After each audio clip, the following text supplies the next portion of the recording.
الحمدللہ رب العالمین والصلاة والسلام علی سید الانبیاء والمرسلین خاتم لما سبق والفاتح لمن غلق المعلن الحق بالحق ابی القاسم محمد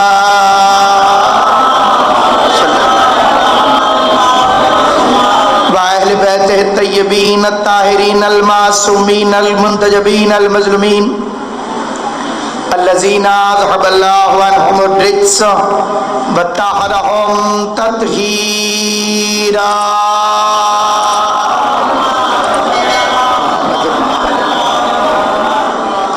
ولعنۃ اللہ علی اعدائہم وغاصب حقوقہم ومنکری فضائلہم ومصائبہم وولایتہم اجمعین اما بعد قال سبحانہ وتعالی فی کتابہ المبین بسم اللہ الرحمن الرحیم انما یرید اللہ لیذھب عنکم الرجس اہل البیت ویطہرکم تطہیرا۔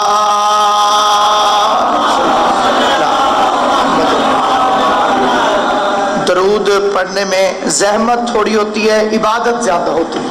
سارے حضرات مل کے باواد ابھی بھی کچھ حضرات عبادت میں شریک نہیں ہوئے، اگر روزے میں ہیں تو یہ روزے کی معراج ہے کہ روزے کی حالت میں محمد و آل محمد پر درود بھیجا جائے۔ تمام حضرات مل کے بآواز بلند صلوات پڑھ لیں صلی محمد۔ سامعین گرامی قدر، پوری کائنات میں حسد اس سے ہوتا ہے جس کے پاس کوئی چیز موجود ہو۔ بڑی توجہ چاہتا، حسد ہمیشہ اسی سے ہوتا ہے جس کے پاس کوئی کمال ہو، جس کے پاس کوئی فضیلت ہو، جس کے پاس کوئی مقام ہو۔ اسی لیے آل محمد کو حسد نہیں ہوتا، کیونکہ اللہ نے ان سے زیادہ کسی کو عطا کیا ہو تو یہ کسی سے حسد کرے۔ آل محمد آپ کو سلام۔ اللہ نے جو انہیں علم عطا فرمایا، کیونکہ اس کائنات میں جو سب سے زیادہ عزت کے لائق چیز ہے اس کا نام علم ہے، جو مذمت کے قابل چیز ہے اس کا نام ہے جہالت، اور جو عزت کے لائق چیز ہے اس کا نام ہے علم۔ دنیا کی جتنی ترقی ہے اس کا دار و مدار علم پر، جتنی بالیدگی ہے اس کا دار و مدار علم پر ہے۔ اور میں باعث اعزاز سمجھتا ہوں کہ مجلس اعزاء میں جہاں عظیم عزاداران قبلہ مخدوم نزاکت حسین شاہ صاحب تشریف فرمائے، وہاں کئی فقہاء حضرات تشریف فرمائے، کئی علماء تشریف فرمائے، شیعہ سنی علماء تشریف فرمائے، میں ساروں کی توجہ چاہتے ہوئے فکر عرض کرنا چاہتا ہوں۔ اللہ نے جب بھی کسی کو عزت عطا کی اللہ نے تو اس نے علم کی بنیاد پر دی، حکومت کی بنیاد پر نہیں۔ میں فکرہ پھر عرض کرتا ہوں، اللہ کے نزدیک عزت تخت کی وجہ سے نہیں ملتی، علم کی وجہ سے ملتی۔ جاہل منبر پر بھی ہو تو اللہ سے دور ہوتا ہے۔ عالم یہودی کے باغ میں مزدوری بھی کر رہا ہو، وہ کھیت میں بھی لائق عزت ہے۔ عالم اگر کھیت میں بھی ہو تو اس کی عزت میں فرق نہیں پڑتا۔ جاہل اگر تخت حکومت پر بھی ہو تو یہ تخت اسے عزت نہیں دلا سکتا۔ ابراہیم کے پاس علم تھا، حکومت نہیں تھی، تخت پر فرعون تھا لیکن علیہ السلام موسیٰ تھا۔ میں بڑی تائید چاہتا ہوں صاحبان علم کی کہ موسیٰ علیہ السلام تخت کے بغیر علیہ السلام، تخت نہیں ہے جناب موسیٰ کے پاس،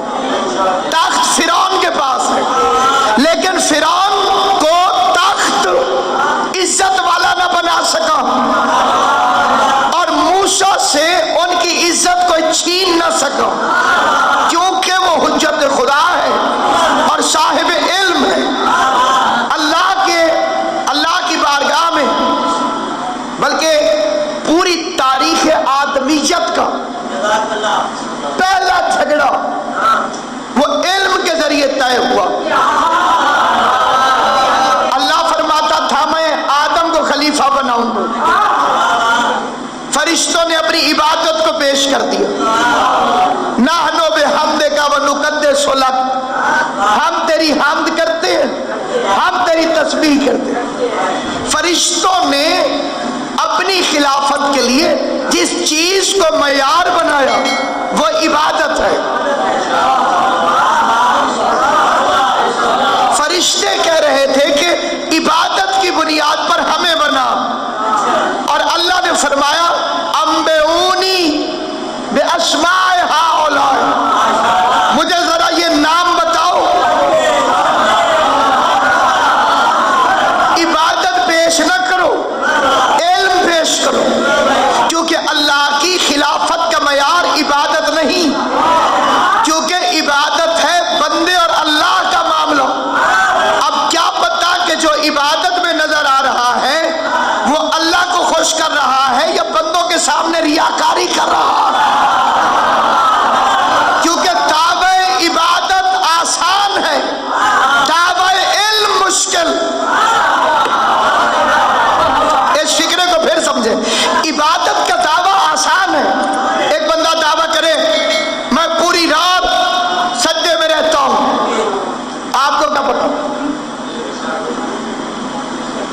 یہ عبادت کا دعویٰ۔ لیکن علم کا دعویٰ جو ہے، اگر کوئی علم کا دعویٰ کرے گا تو اسے سوال کر دیا جائے گا کہ اس سوال کا جواب دے، اور میدان میں جوہر کھول جائیں گے۔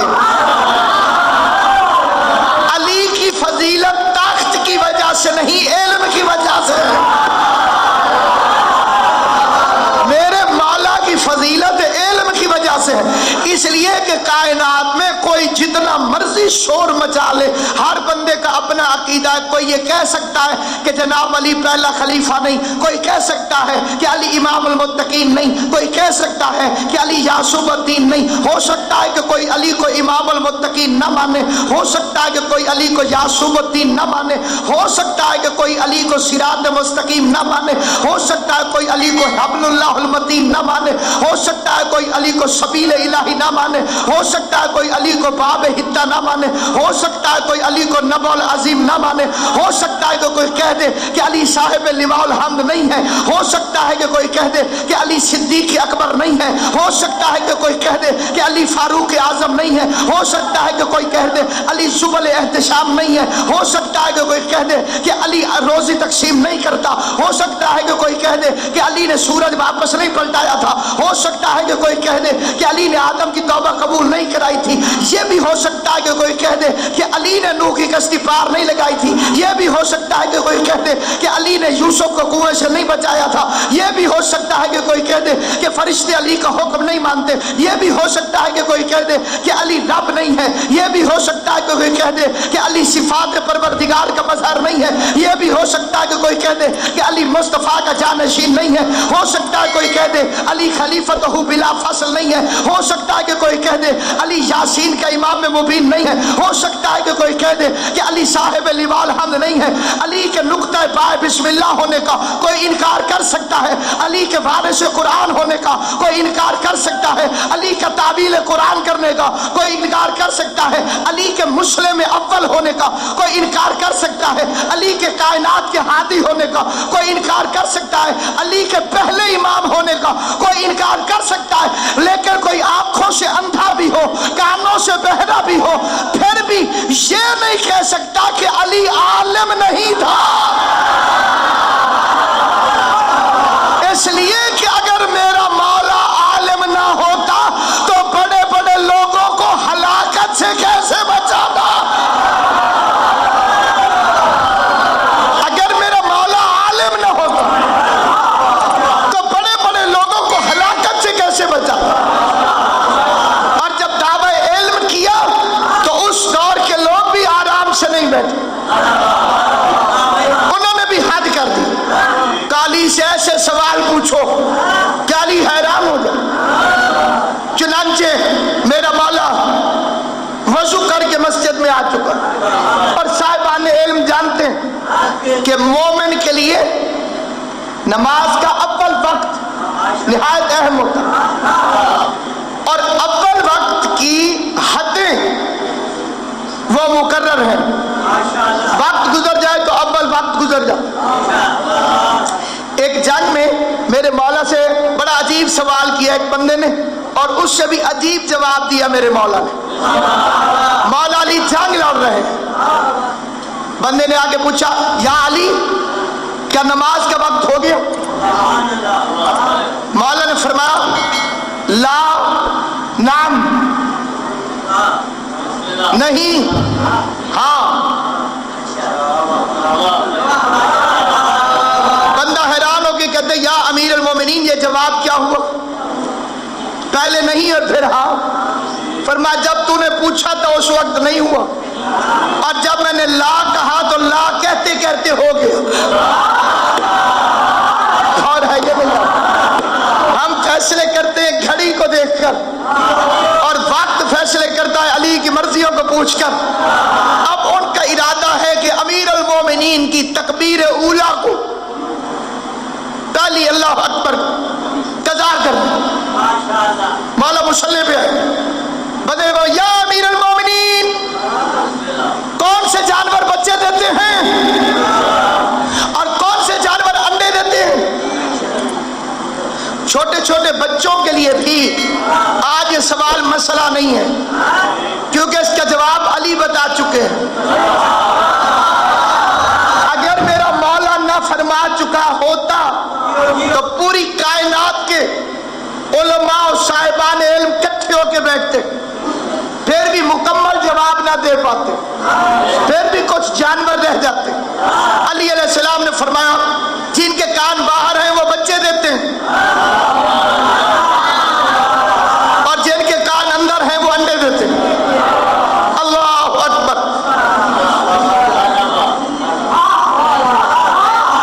علی نماز پڑھتے رہے، بندے سوچتے رہے جی وہ بھی ٹھیک ہے، اس کے بھی کان باہر ہیں وہ بچے دیتا ہے، اس کے بھی کان باہر ہیں وہ بچے دیتا ہے، جن کے کان اندر ہیں وہ انڈے دیتے ہیں۔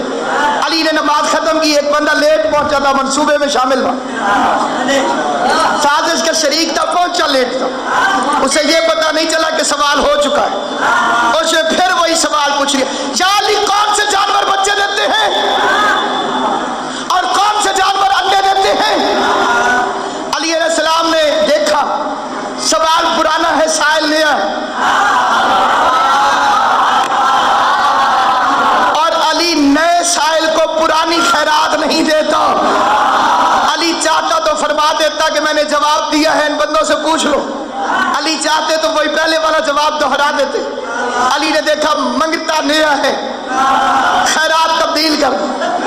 علی نے فرمایا جو اپنے بچوں کو دودھ پلاتے ہیں وہ بچے دیتے ہیں، اور جو دانا چگواتے ہیں وہ انڈے دیتے ہیں۔ توجہ ہے یا نہیں ہے آپ بتاؤ؟ جس بندے کو میری بات سمجھ آتی جائے میرے ساتھ بولتا جائے، ذہنوں میں محفوظ کرتا جائے۔ علی علیہ السلام نے فرمایا جو اپنے بچوں کو دودھ پلاتے ہیں وہ بچے دیتے ہیں، جو دانا چگواتے ہیں وہ انڈے دیتے ہیں۔ بندہ حیران ہو گیا، یا تیسرا بندہ کھڑا ہو گیا، جا علی کون سے جانور بچے دیتے ہیں، کون سے جانور انڈے دیتے ہیں؟ سوال پھر پرانا تھا، سائل پھر نیا تھا۔ علی نے پھر خیرات تبدیل فرمایا جو اپنی غذا کو چبا کے کھاتے ہیں وہ بچے دیتے ہیں۔ بندہ بولے گا وہی جس کی آواز اللہ اور علی کو اچھی محسوس ہوگی۔ جو اپنی غذا کو چبا کے کھاتے ہیں وہ بچے دیتے ہیں، جو اپنی غذا کو نگل کے کھاتے ہیں وہ انڈے دیتے ہیں۔ ساری مسجد چپ ہو گئی علی کے جواب کے سامنے، اور ابو طالب کا بیٹا مسکرا کے ایک ایک کی آنکھوں میں آنکھیں ڈال کے منبر سے کہہ رہا تھا کوئی اور ہے پوچھنے والا؟ اگر کوئی رہ گیا ہو تو وہ بھی پوچھ لے۔ خدا کی قسم تم قیامت تک علی سے یہی سوال کرتے رہو، علی قیامت تک تمہیں مختلف جواب دیتا رہے۔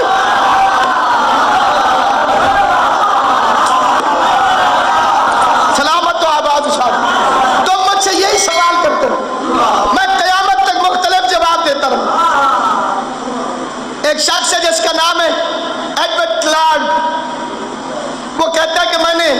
مسلمانوں کے امام علی کا یہ فکرہ سن، کیونکہ اس کا تعلق صرف مذہب سے نہیں تھا، پوری دنیا سے تھا۔ اس نے کہا کہ میں نے اس حدیث پر تحقیق کی، تحقیق کے اندر پہلی تحقیق یہ کی کہ علی کوئی سیاح تو نہیں تھا، گھومنے پھرنے والا انسان، دنیا کی سیر کرتا رہتا ہو اور تجربے کی بنیاد پر کہہ دیا ہو۔ اس نے کہا کہ جب میں نے تحقیق کی تو پتہ چلا کہ علی جزیرہ نما عرب سے باہر آئے ہی نہیں۔ ایسا نہیں ہوا کہ جزیرہ نما عرب سے علی باہر آئے، تو جو جزیرہ نما عرب سے بھی بظاہر باہر نہ آیا ہو تو سیاح نہیں تھا۔ اس کا پھر میں نے دوسری بات یہ پتہ کی کہ علی علیہ السلام کے زمانے میں امریکہ دریافت ہی نہیں ہوا تھا۔ آپ کی تائید چاہیے کہ جس زمانے میں میرے مولا نے یہ دعویٰ فرمایا تھا اس وقت دنیا کے نقشے پر امریکہ نہیں تھا، تو کولمبس نے 200 سال پہلے اسے دریافت کیا۔ ابھی افریقہ بھی آباد نہیں تھا، آسٹریلیا بھی آباد نہیں تھا، اور میرے مولا نے دنیا کے ہر کونے کی گارنٹی دی۔ اس نے کہا میں نکل پڑا اور میں نے الیکٹرانک چھاننیوں کے ذریعے افریقہ کے جنگلوں میں ریت کو چھانا کہ کوئی چھوٹا سا کیڑا مل جائے جو علی کے کسی اصول کے خلاف ہو۔ اسے کہ پھر میں سمندروں میں غوطہ خوروں کے پاس گیا کہ کوئی سمندر کی دنیا میں ایسی چیز مل جائے جو علی کے کلیے کے خلاف ہو۔ وہ کہتا 3 سال کی تحقیق کے بعد جب میں نے معمولی سے معمولی کیڑے کو بھی علی کے فرمان کے خلاف نہ دیکھا تو اب میرا قلم لکھنے پر مجبور ہے کہ ابو طالب کے بیٹے علی نے کوفے کے منبر پر بیٹھ کر قیامت تک پوری دنیا کی گارنٹی دے کر اتنے یقین سے جو بات کہی، نہ اسے علم جھٹلا سکا، نہ اسے مشاہدہ جھٹلا سکا، نہ اسے یقین جھٹلا سکا۔ آج 1400 سال کے بعد بھی علی کا کہنا اتنا ہی سچ ہے جتنا 1400 سال پہلے۔ تو وہ کہتا ہے میں یہ کہنے پہ مجبور ہوں کہ یا کائنات علی کے سامنے بنتی رہی ہے یا کائنات علی اپنے ہاتھوں سے بناتا رہا۔